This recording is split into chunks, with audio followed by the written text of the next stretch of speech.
think you could argue both sides of that question. But what I try to do. Last year in Manhattan, we had 5,000 cases where individuals were arrested for holding a lit marijuana cigarette.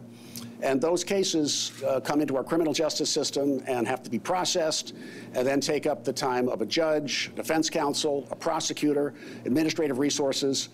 And quite honestly, there are no sanctions that are imposed as a consequence of the case coming in. There is no sanction of going to jail. There is no real rehabilitation. So we are arresting individuals who are predominantly black or brown, and I mean a high percentage are black or brown, who are coming into a system and then pushed out the back end with nothing good coming of it. Will of those communities, and they're going to be different.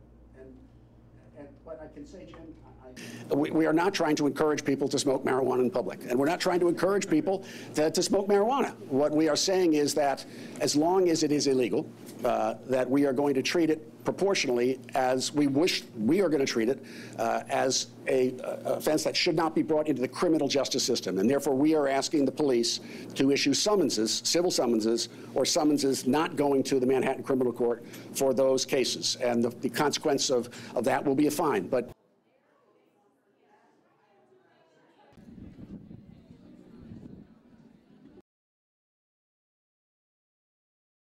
smoking a marijuana cigarette, I liken, is most analogous to an open container of alcohol. Both have an intoxicant, and both are illegal, but one receives a ticket and the other may receive an arrest and handcuffs.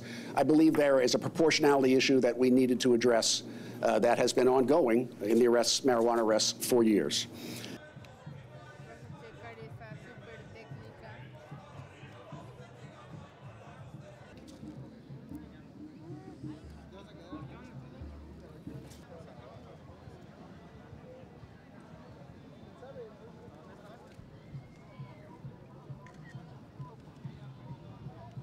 We believe that we can reduce the number of arrests by close to 96%, and so those 4 or 5% will be cases where we think there's a clear public safety issue and imperative that needs to be addressed. But I think this is working in other states, and I think it's time, in my personal opinion, that this happened in New York, and until New York determines that marijuana is going to be legalized for personal consumption or for sale, something that I personally believe will happen and that I personally support. In the interim, I think we have to have a rational, proportionate response to the issue of marijuana enforcement, just as we did with theft of services and as we've done with many minor quality of life crimes.